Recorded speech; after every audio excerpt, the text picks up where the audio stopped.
चलो बेटा NCERT exercise 5.7 intro में देखते हैं हायर ऑर्डर डेरिवेटिव। क्या? Higher order derivative. जैसे हमने y जो है क्या है, एक x का फंक्शन है। क्या है? x का एक फंक्शन है। अगर इसका हम x के रिस्पेक्ट में डिफरेंशिएशन करें तो dx of y is equal to f dash x। ये तो हम करते चले आए हैं। ये क्या है?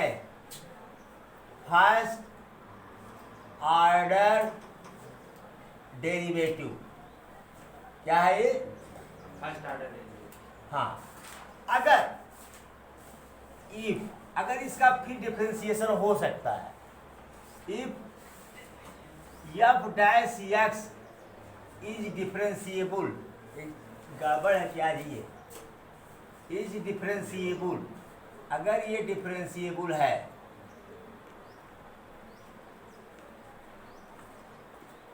हिल रहा, पता नहीं क्यों। ठीक है, तो क्या करेंगे हम? इसका फिर से डिफरेंशिएशन कर सकते हैं। dx of dy over dx बराबर क्या हो जाएगा? f double dash x। ये क्या हो गया? Second order derivative. समझ गए? इसको क्या कहेंगे हम?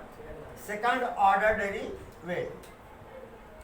ठीक है, इसको हम ऐसे रिप्रेजेंट करते हैं d2y dx2। सेकंड ऑर्डर, इसको पूरे को सेकंड ऑर्डर डेरिवेटिव को बराबर f double dash, sorry f dash double dash हो जाएगा यहाँ पर, डबल डैश x। समझ में आया? फिर देखिए, अगर ये फिर डिफरेंशिएबल है तो थर्ड ऑर्डर निकालेंगे। If f double dash x is differentiable,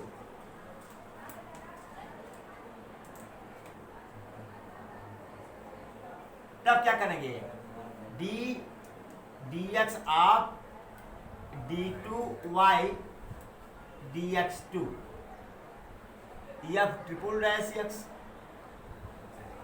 समझ में आया? ये क्या हो गया? ये थर्ड ऑर्डर डेरिवेटिव।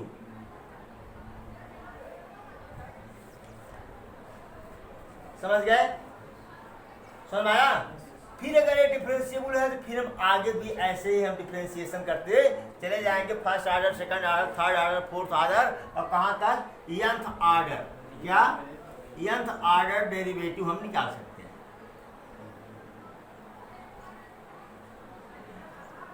डेरिवेटिव तो nth में क्या होगा? यहाँ n जीरो से नहीं शुरू होगा, nth ऑर्डर डेरिवेटिव। और n बराबर क्या होगा? +1 +2 +3 and so on up to n। समझ में आया? नोट करें इतना प्लीज। अब एक एग्जांपल लीजिए, y इक्वल टू x power 6 plus sine x ना। फर्स्ट ऑर्डर डेरिवेटिव करिए, dy ओवर dx क्या हो जाएगा? ये 6x power 5 plus cos x। ठीक है, अब बेटा देखो, ये इसका डिफरेंशिएशन हो सकता है ना। तो इसका second order derivative d2y dx2 क्या हो जाएगा? ये 5 के 30 x पावर 4 cos x का माइनस साइन x। समझ में आया? अच्छा, अभी देखो ये फिर डिफरेंशिएट हो सकता है। इसका थर्ड ऑर्डर भी निकाल लेता हूं, d3y dx3 third order.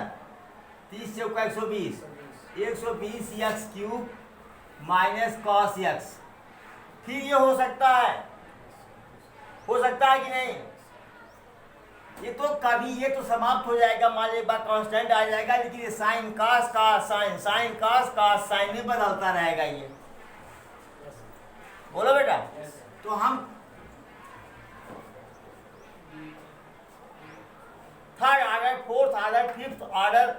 Derivative हम यहाँ क्या कर सकते हैं, निकाल सकते हैं।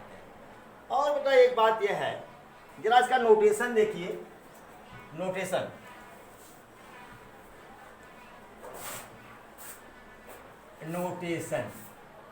इसे d y over d x है ना?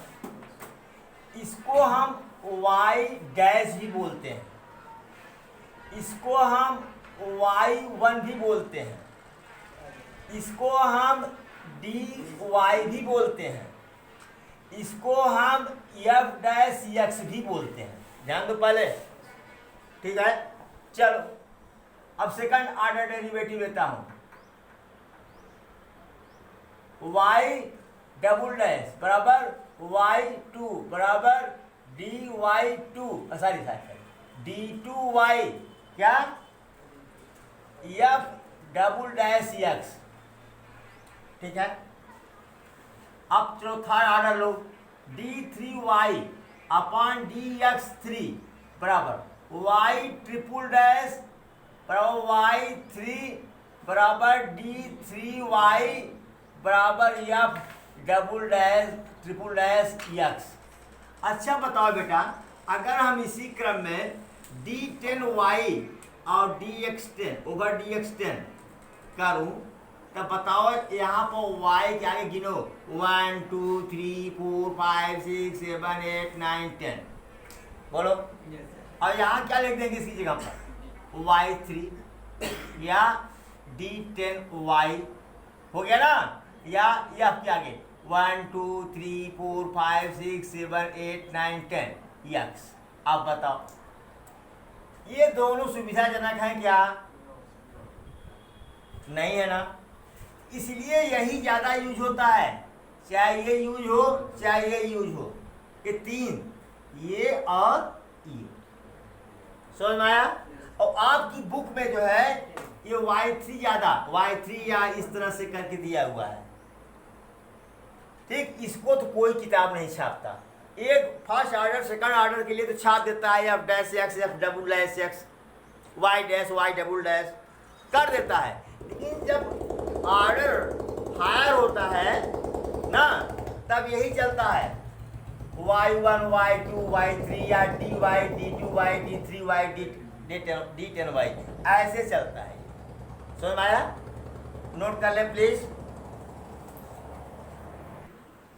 चलो बेटा, geometrical meaning of higher derivative, of higher क्या डेरिवेटिव। बेटा ये बताओ, जैसे हमने लिखा, बताया था आपको d d x of y, इसका क्या मतलब हुआ? Change in y, change in y with respect to change in x, change in x. ये क्या देता है? स्लोप देता है। क्या देता है? हाँ, slope of tangent, slope of tangent drawn at any point of curve, at any point of curve. ये तो हम लोग पढ़ चुके हैं, पहले ही पढ़ चुके हैं। इसे देखो, पहले एक चीज, ऊपर मैं क्लॉथ ले रहा हूं, इस पर मैं ईयर ले रहा हूं। क्या ले रहा हूं? ईयर। ध्यान दीजिएगा। अब इसे मान लीजिए कि आप लोग हैं तो 12 में, मान लीजिए कि इस समय आप लोग 9 में हैं। ये है 2021, कितना है? 2022 में कहाँ जाएंगे? 2022 में कहाँ जाएंगे भैया? 10 में जाएंगे, जाएंगे ना। अब क्या हुआ, अगर पॉइंट को मिला दूं मैं,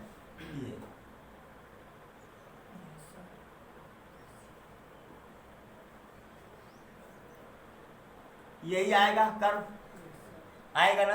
ये तो स्ट्रेट लाइन है, जब स्ट्रेट लाइन है तो टेंजेंट की बात ही छोड़ दूं, इससे थीटा एंगल बना रहा है। क्या बना रहा है? ये क्या दिखा रहा है? dy over dx। देखिए पहले, यह मान लो इस पर हमने x दे दिया, ये कितना है dx। अगर इस पर y एक्सिस पर अगर हम लें तो ये कितना है dy, ये भी कितना है dx ना। x में चेंज होने पर y में कितना चेंज हुआ, इसी को कहते हैं dy over dx, dy over dx। ठीक है। अब आप कहेंगे साहब कि बहुत कुछ आपने बता दिए, ये तो हम पढ़े ही थे, लेकिन प्रश्न ये उठता है, ये बताइए कि सेकंड डेरिवेटिव निकालने की क्या जरूरत पड़ गई, थर्ड डेरिवेटिव निकालने की क्या जरूरत पड़ गई। वैसे आपका जो अगला टारगेट होगा, अगला चैप्टर होगा, वो एप्लीकेशन ऑफ डेरिवेटिव होगा ना, तो वहाँ समझ जाएंगे कि हम डेरिवेटिव की क्या आवश्यकता है। लेकिन यहाँ पर आपको थोड़ा सा हम बताना चाहेंगे, इसे मान लीजिए समय के साथ ये डिस्प्लेसमेंट दिया हुआ है t⁴ plus t³ plus 6t plus 7। ध्यान दो, पहले यह क्या है डिस्प्लेसमेंट, किसके रिस्पेक्ट में दिया है, टाइम के रिस्पेक्ट में, कोई फार्मूला है। अच्छा बेटा बताओ, अगर हम चूंकि यस टी का फंक्शन है तो टी के ही रिस्पेक्ट में हम डिफरेंशिएशन करेंगे। अगर हम कह दिए कि D S over D T, ये क्या आ जाएगा बताओ, 4t³ प्लस 3t² प्लस 6। अब बताओ D S over D T को क्या कहते हैं, वेलोसिटी यार। डिस्प्लेसमेंट का फर्स्ट ऑर्डर डेरिवेटिव क्या देता है, वेलोसिटी देता है, एट डिस्टेंस अपॉन टाइम। अरे इंस्टेंटेनियस वेलोसिटी पढ़ा गया होगा। डिस्प्लेसमेंट का फर्स्ट ऑर्डर डेरिवेटिव क्या देता है, वेलोसिटी। क्या देता है, वेलोसिटी। अच्छा चलो बेटा, वेलोसिटी v ना, अगर इसका सेकंड ऑर्डर डेरिवेटिव निकालता हूं, D T of D S over D T, ध्यान दो, तो ये क्या हो जाएगा, 4 तिहाई 12t² प्लस 6t हुआ। अब ds ओवर dt को हम क्या ले सकते हैं, v। तो एक dv ओवर dt हुआ कि नहीं, बराबर कितना हुआ, 12t² प्लस 6t। वेग में परिवर्तन बटे समयांतराल, change in velocity upon time interval, क्या बता रहा है, क्या बता रहा है, त्वरण, एक्सीलरेशन। ये क्या बता रहा है, एक्सीलरेशन। कुछ लोग पढ़ते हैं, मैं तो एक्सीलरेशन पढ़ते चले आया हूँ, ACCELERATION, एक्सीलरेशन ए ना। कहेंगे साहब चलिए सेकंड ऑर्डर तक की बात मैंने आपके मान लिया, थर्ड ऑर्डर बताओ। चलो आता हूं थर्ड ऑर्डर में, ये है। अच्छा सुनिए, पहले इसको मैं और क्या लिख सकता था, ये भी लिख सकता था, और इसको मैं ये भी लिख सकता था, क्या, d2s ओवर dt2 लिख सकता था कि नहीं बताओ। ये दोनों बातें लिख सकता हूं ना। अच्छा चलो, ये पता है कि इतना क्या है, एक्सीलरेशन है। क्या है, एक्सीलरेशन। अब थर्ड ऑर्डर करता हूं, dt ऑफ d2s क्या अपॉन dt2। जरा थर्ड ऑर्डर करो, तो थर्ड ऑर्डर करो तो क्या हो जाएगा, ये 24t 24t प्लस 6 हो गया। ये इसको हम ये भी कर सकते हैं, d3s अपॉन dt³ बराबर, ये भी लिख सकते हैं, dt ऑफ a। अरे यार dt of dv upon dt लिख सकते हैं कि नहीं, बोलो। और dv अपॉन dt क्या है, a। इसको dt ऑफ a बोल सकते हैं कि नहीं। या कितना आया, 24t प्लस 6। कहेंगे साहब अब ये बताइए क्या है, इसको कहते हैं जैक। क्या कहते हैं, जैक। क्या कहते हैं? झटका। क्या? झटका। पहले तो जब थर्ड पेपर था तो हम लोग जर्क पढ़ाते थे, पता नहीं है भी कि नहीं, झटका। जब एसिलेशन का टाइम के रिस्पेक्ट में आप कर दिए क्या डिफरेंशिएशन, तो क्या निकल गया? झटका, जर्क। समझ में आया? समझ में आया कि हमको first second third order derivative की जरूरत क्यों पड़ती है? कुछ यहाँ से कॉन्सेप्ट मिला कि नहीं मिला? अब इसके एप्लीकेशन और क्या है, ये आपका पूरा चैप्टर पड़ा हुआ है। पूरे चैप्टर में मैक्सिमा मिनिमा तमाम दुनिया भर की चीज़ें आपको पढ़नी है ना। तो रेट कहाँ बढ़ रहा है, कहाँ घट रहा है, ये सब चीज़ें तमाम आप पढ़ेंगे चैप्टर नंबर 6 में। ठीक है, इतना नोट करें प्लीज़।